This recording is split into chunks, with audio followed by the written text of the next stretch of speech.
ਅਗਲੀ ਖਬਰ ਦੇ ਵੱਲ ਵਧੀਏ ਤੇ ਖਬਰ ਸਾਡੇ ਬਜ਼ੁਰਗਾਂ ਦੇ ਨਾਲ ਜੁੜੀ ਵੀ ਹੈ। ਬੁਢਾਪਾ ਪੈਨਸ਼ਨ ਦੀ ਗੱਲ ਕਰੀਏ ਸ਼ਰਮਾ ਜੀ, ਤੇ ਕਹਿੰਦੇ ਇਕੱਲੇ ਆਧਾਰ ਕਾਰਡ ਤੇ ਹੁਣ ਬੁਢਾਪਾ ਪੈਨਸ਼ਨ ਨਹੀਂ ਮਿਲੇਗੀ। ਪਹਿਲਾਂ ਪਿੰਡ 'ਚ ਮਿਲ ਜਾਂਦੀ ਹੁੰਦੀ ਸੀ, ਫਿਰ ਬੈਂਕ ਖਾਤੇ 'ਚ ਆਉਣ ਲੱਗ ਪਈ, ਫਿਰ ਖਾਤੇ 'ਚ ਵੀ ਨਹੀਂ ਆਈ, ਤੇ ਹੁਣ ਜਿਹਦੇ ਕੋਲ ਆਧਾਰ ਕਾਰਡ ਨਹੀਂ ਜਾਂ ਜਿਹਦਾ ਅਟੈਚ ਨਹੀਂ, ਕਿ ਉਹਨੂੰ ਵਾਕਈ ਉਹਨੂੰ ਬੁਢਾਪਾ ਪੈਨਸ਼ਨ ਨਹੀਂ ਮਿਲਣੀ।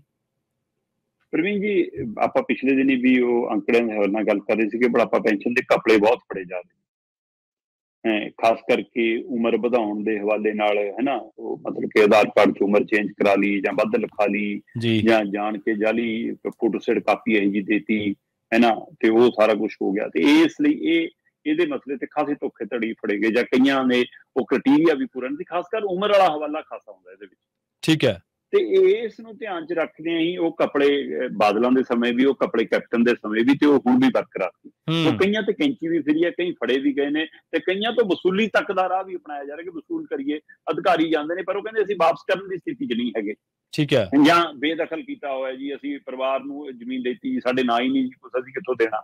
ਉਹ ਇਹੋ ਜਿਹੇ ਢੰਗ ਤਰੀਕੇ ਚੱਲੇ। ਪਰ ਇਹਦੇ ਵਿੱਚ ਹੁਣ ਬਕਾਇਦਾ ਤੌਰ ਤੇ ਜਿਹੜਾ ਸਾਡਾ ਸਮਾਜ ਕਲਿਆਣ ਵਿਭਾਗ ਹੈ, ਉਹਨੇ ਇੱਕ ਫਾਰਮੂਲਾ ਤਿਆਰ ਕਰ ਲਿਆ ਕਿ ਭਾਈ ਹੁਣ ਕੱਲਾ ਆਧਾਰ ਕਾਰਡ ਦੇ ਕੇ ਫਾਰਮ ਭਰ ਕੇ ਬੁਢਾਪਾ ਪੈਨਸ਼ਨ ਤਾਂ ਨਹੀਂ ਮਿਲਣੀ ਜੀ। ਹੁਣ ਉਹਦੇ ਨਾਲ ਤੁਹਾਨੂੰ ਆਧਾਰ ਕਾਰਡ ਦੇ ਨਾਲ ਨਾਲ ਵੋਟਰ ਕਾਰਡ ਜਾਂ ਵੋਟਰ ਸੂਚੀ, ਕਿਉਂਕਿ ਵੋਟਰ ਸੂਚੀ ਦੇ ਵਿੱਚ ਵੀ ਬਕਾਇਦਾ ਫੋਟੋ ਤੇ ਨਾਮ ਸਾਰੀ ਜਾਣਕਾਰੀ ਹੁੰਦੀ ਹੈ।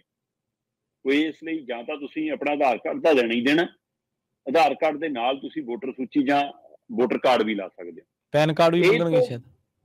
ਨਹੀਂ, ਇਹ ਤੋਂ ਬਿਨਾਂ ਤੁਹਾਨੂੰ ਮਤਲਬ 10ਵੀਂ ਦਾ ਸਰਟੀਫਿਕੇਟ ਜਾਂ ਜਨਮ ਸਰਟੀਫਿਕੇਟ ਲਾਉਣਾ ਪੈਣਾ।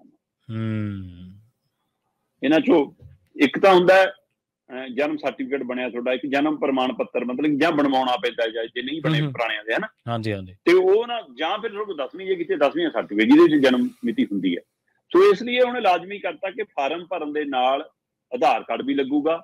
ਉਸ ਤੋਂ ਇਲਾਵਾ ਤੁਸੀਂ ਆਪਣਾ ਵੋਟਰ ਕਾਰਡ ਜਾਂ ਵੋਟਰ ਸੂਚੀ ਦੀ ਕਾਪੀ ਵੀ ਲਾ ਸਕਦੇ ਹੋ, ਤੇ ਨਹੀਂ ਤਾਂ ਫਿਰ ਤੁਹਾਨੂੰ 10ਵੀਂ ਦਾ ਸਰਟੀਫਿਕੇਟ ਤੇ ਆਪਣਾ ਜਨਮ ਪ੍ਰਮਾਣ ਪੱਤਰ, ਜਨਮ ਸਰਟੀਫਿਕੇਟ ਤਾਂ ਲਾਉਣਾ ਹੀ ਪੈਣਾ। ਸੋ ਆਧਾਰ ਕਾਰਡ ਤੇ ਜਨਮ ਮਿਤੀ ਵਾਲਾ ਦਸਤਾਵੇਜ਼, ਇਹ ਦੋ ਚੀਜ਼ਾਂ ਹੁਣ ਲਾਜ਼ਮੀ ਕਰਤੀਆਂ। ਨਹੀਂ ਫਿਰ ਇਹ ਤੋਂ ਬਿਨਾਂ ਹੁਣ ਪੁਰਾਣਿਆਂ ਨੂੰ ਵੀ ਇਹ ਸੋਧ ਕਰਕੇ ਦੁਬਾਰਾ ਜਦੋਂ ਫਾਰਮ ਭਰਾਏ ਜਾਣਗੇ ਜਾਂ ਦੁਬਾਰਾ ਉਹਨਾਂ ਤੋਂ ਮੰਗੇ ਜਾਣਗੇ ਉਹ ਵੀ, ਤੇ ਨਵਾਂ ਜਿਹਨੇ ਅਪਲਾਈ ਕਰਨਾ ਉਹ ਵੀ। ਤੇ ਬਕਾਇਦਾ ਤੌਰ ਤੇ ਪੰਜਾਬ ਦੇ ਵਿਭਾਗ ਦੇ ਸਮਾਜ ਕਲਿਆਣ ਵਿਭਾਗ ਨੇ ਸਪਸ਼ਟ ਕਰਤਾ ਕਿ ਹੁਣ ਭਾਈ ਇਹਦੇ 'ਚ ਨਰਮੀ ਨਹੀਂ ਹੋਊਗੀ, ਧੋਖਾਧੜੀ ਨਹੀਂ ਹੋਊਗੀ, ਇਸ ਨੂੰ ਇਸ ਤਰ੍ਹਾਂ ਲਵਾਂਗੇ।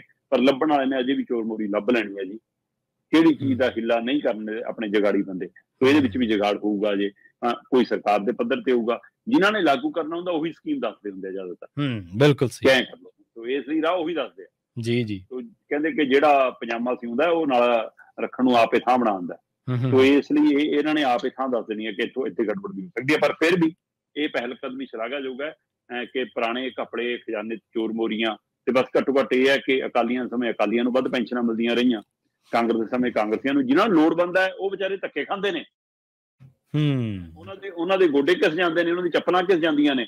ਤੇ ਜਿਹੜੇ ਪਹੁੰਚ ਵਾਲੇ ਹੁੰਦੇ ਨੇ ਉਹ ਬੁੜੇ ਹੋਣ ਨਾ ਵੀ ਹੋਣ, ਜ਼ਮੀਨ ਜਾਇਦਾਦ ਜਿੰਨੀ ਮਰਜ਼ੀ ਹੋਵੇ, ਪੁੱਤ ਧੀ ਪੁੱਤ ਜਿੰਨੇ ਮਰਜ਼ੀ ਵੱਡੇ ਹੋ ਜਾਣ, ਉਹਨਾਂ ਨੂੰ ਪੈਨਸ਼ਨ ਤਾਂ ਵੀ ਮਿਲ ਜਾਂਦੀ।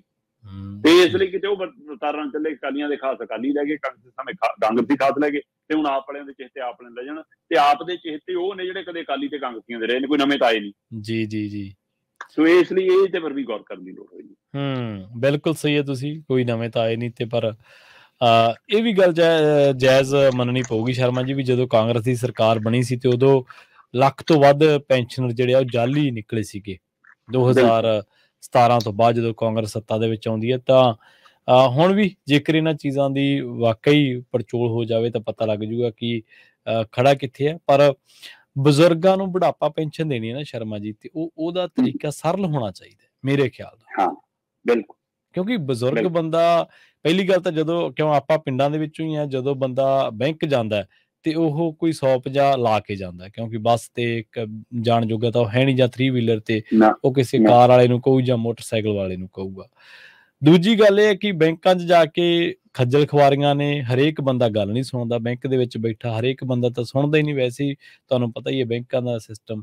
ਸੋ ਜਿਹੜਾ ਇੱਕ ਵਾਰੀ ਸਰਕਾਰੀ ਬੈਂਕ ਵਾਲੇ ਤਾਂ ਫਾਰਮ ਨਹੀਂ ਭਰਦੇ, ਆਪ ਕਹਿਣਗੇ ਫਾਰਮ ਭਰ ਕੇ ਲਿਆ, ਫਾਰਮ ਭਰ ਕੇ ਲਿਆ। ਬਿਲਕੁਲ ਸਹੀ ਹੈ। ਤੇ ਜਿਹੜਾ ਬਜ਼ੁਰਗ ਬੰਦਾ ਵਿਚਾਰਾ ਆਏ ਹੋਏ ਲੋਕਾਂ ਕੋਲੇ ਫਾਰਮ ਲੈ ਕੇ ਫਿਰਦਾ ਰਹਿੰਦਾ ਕਿ ਮੇਰਾ ਫਾਰਮ ਭਰ ਦੋ। ਹਾਂਜੀ। ਤੇ ਜਿਹੜਾ ਬਜ਼ੁਰਗ, ਮਤਲਬ ਜੇ ਐਡੇ ਐਡੇ ਬੈਂਕ ਖੋਲੇ ਨੇ, ਇੱਕ ਮੁਲਾਜ਼ਮ ਇਸੇ ਕੰਮ ਲਈ ਰੱਖ ਲਓ, ਘੱਟੋ ਘੱਟ ਫਾਰਮ ਤਾਂ ਭਰੇ ਜਿਹਨਾਂ ਨੂੰ ਨਹੀਂ ਭਰਨੇ ਆਉਂਦੇ। ਤੁਸੀਂ ਸਰਵਿਸ ਦਿੰਦੇ ਹੋ, ਤੁਸੀਂ ਸਾਡੇ ਜਮਾ ਕੀਤੇ ਪੈਸਿਆਂ ਦੇ ਆਧਾਰ ਤੇ ਤਨਖਾਹਾਂ ਲੈਂਦੇ ਹੋ। ਹਾਂਜੀ।